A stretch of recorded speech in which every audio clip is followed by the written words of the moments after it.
Here's a question. Ghislaine Maxwell, the girlfriend of Jeffrey Epstein, has been sentenced to 20 years in prison for sex offences. Why do you think women get involved in sex trafficking?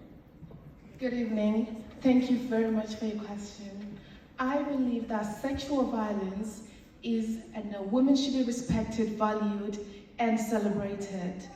She received 20 years, and I believe that women are involved because sometimes they're pushed by men, sometimes they're influenced by men, and they don't know what they're getting involved in. However, sexual violence is a no, like I said, and if anybody participates in such a crime, they should do their time and be punished. Thank you. All right. Thank you. Our first finalist, Paella, ladies and gentlemen. Another question then. Lauren, if you'd like to step forward. Lauren Parkinsmith. Yeah, you can hold that then. There you go. All right, how are you feeling? Okay. Good, yeah. How are you feeling? This is your question. Okay. This year, the UK celebrated 70 years on the throne for Queen Elizabeth II. What do you believe she's taught us as a country and as individuals during her long reign? So I believe the Queen has taught us to be a very, very powerful country. She brings a lot of money into our country and the tourism it does for our country. I do, however, believe that we do need to be accepting more tourism in now that COVID has ended. We can allow it to open up fully. The Queen is an incredible figure we all look up to, and she does get involved as much as she can, and she has served our country well. Thank you. Thank you very much. Thank you, Lauren.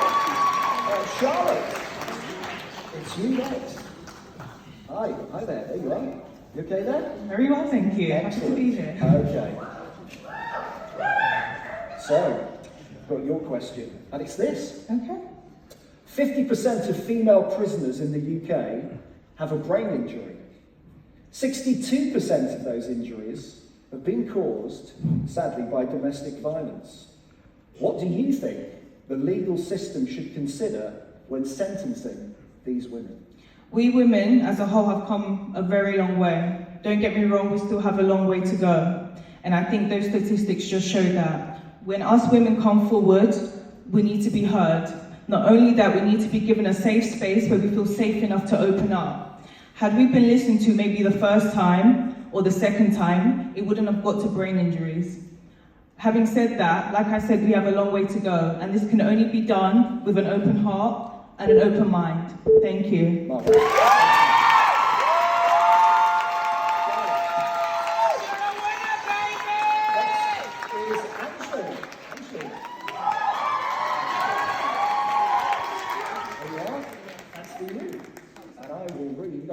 This is the first time I've seen these questions as well. So, your question in 30 seconds.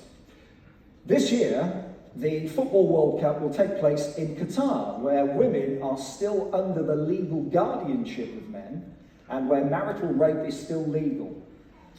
If you were a senior representative within British football, how would you use the World Cup to advocate for change? Women's rights are equal rights and should be valued and fought for accordingly. I believe that your actions should inspire people to dream more, to learn more, to do more, and to become more. So if I was the leader, I would ensure this change is facilitated and it's a lifelong change.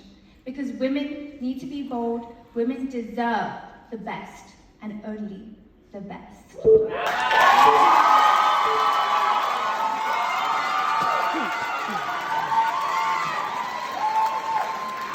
And finally, please welcome finalist number 5, Nucky. I'm good, thank you. How are you? I'm very well, thank you. Very well. Looking very relaxed. I think I'm shaking more than the 5 of you put together. I'm glad. Oh, right, okay. Now, here's your question. The UK government has delayed the start of a ban on promotional adverts for fast food targeted specifically at children. What do you think they should be doing to tackle unhealthy eating choices for our kids? Thank you so much for that question, and good evening, ladies and gentlemen. I think there's a really huge issue in our society with healthy eating and our relationship with food. I think we need to start from a very early age educating our children about making healthy choices, but at the same time living their bodies.